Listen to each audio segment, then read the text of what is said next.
Hey there, what's happening? This is Eric and Victoria. And we are coming at you live from our home office in beautiful Marietta, Georgia. And the topic for this evening's discussion is the principles, your principles for operating your business. Yeah. You see, when you're an entrepreneur, I don't know, something about being an entrepreneur, that the way you operate your business is ultimately going to determine the outcome of your business. That's right. And, you know, there's a saying, what goes around comes around. And then there's karma. The golden rule, treat others like you would love to be treated yourself. That's right. And one of the things is that when you want to have great customers, you got to be a good customer yourself. You've got to have certain principles, certain way you treat people when you operate a business. For example, one of our things is always be on time. No, you know, Well, being on time means you're really late, though.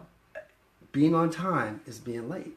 If you hit there exactly on time, You're already late. You're already late. And it's what it comes down to is showing respect. It's an overall respect for time. And we're still working on it. We haven't arrived. We're work in progress. But we are more mindful of it now, that how would that person feel if we did not respect them? Yeah. We're working on being more on time for church, being on more time for meetings, being on time, not procrastinating, planning ahead. Yeah, you always want to plan to be there 15, 20 minutes early at least. 15, 20 minutes early, and then, you know, something happens, you have traffic or what have you.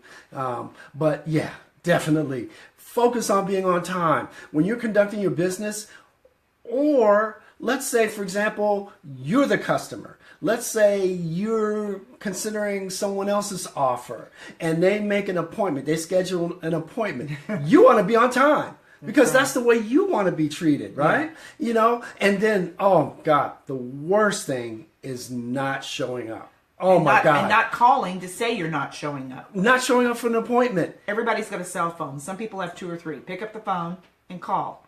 Communicate. You know, it always comes back to bite you. It will. And, you know, the thing is... It looks like you don't care.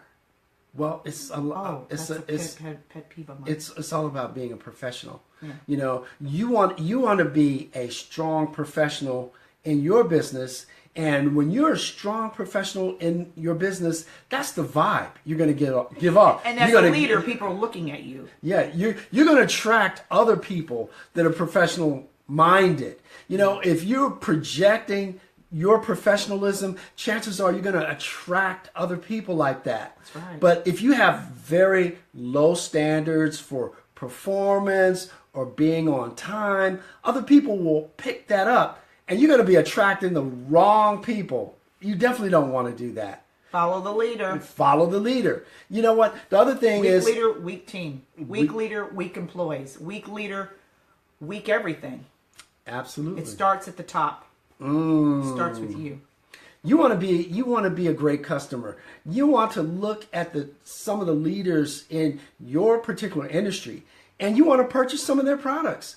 You know, some of the best salespeople are also the best purchasers. You know, because being a purchaser is practice in learning the sales process. What better way to learn the sales process than to be a good customer? That's a very good point.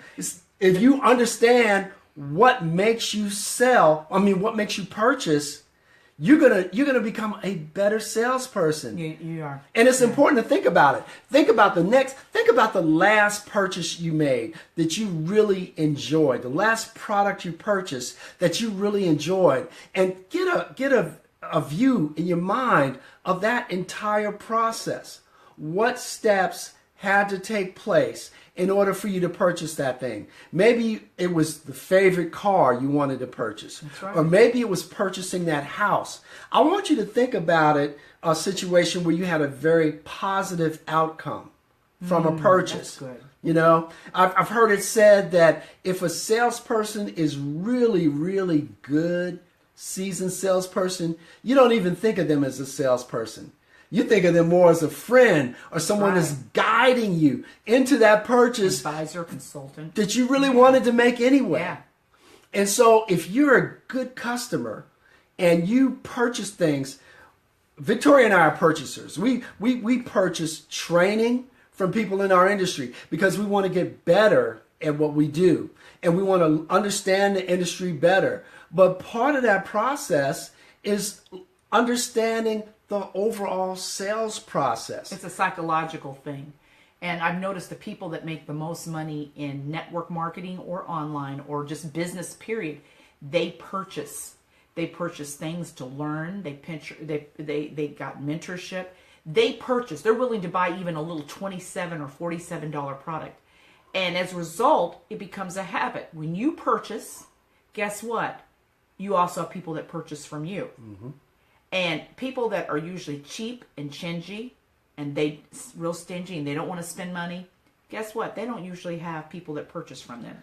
I noticed a correlation between that. And you might say, well, I'll wait till I get money. It doesn't work like that. It doesn't work like that. Yeah. I'm sorry, it just doesn't. So if you can't even purchase something small, how are you going to have people that are going to purchase from you? Yeah, another thing is it's a correlation. It really does go together. And the other thing is if you don't have that's karma. If you don't have a good appreciation for value, somebody that's always trying to purchase the cheapest thing and without consideration for value.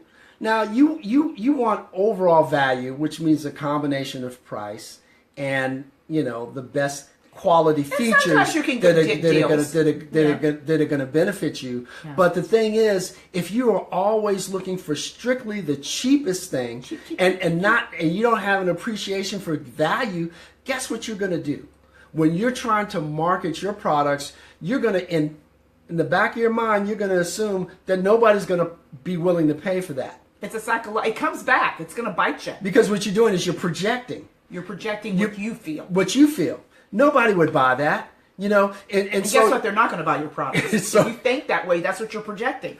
You're always trying to sell the cheapest thing because that's what you think people are willing to purchase, and the customer, in their mind, they're not buying what you're selling. In other words, in their mind, they perceive that you don't really believe in what you're selling. You don't have the conviction. You don't have the conviction. But you take a person who's a purchaser. When they purchase other people's products, guess what? People purchase their products. And it may not even be the same people. It's just amazing. Like when I'll go out to a store, and Eric, you know this, mm-hmm. and if I see shoes and I see something I like, and maybe I want to buy it then, or maybe buy it maybe a couple days or a week later, and I'll say, are you a commission salesperson? And they'll say, yeah. I said, okay, I need your name and number.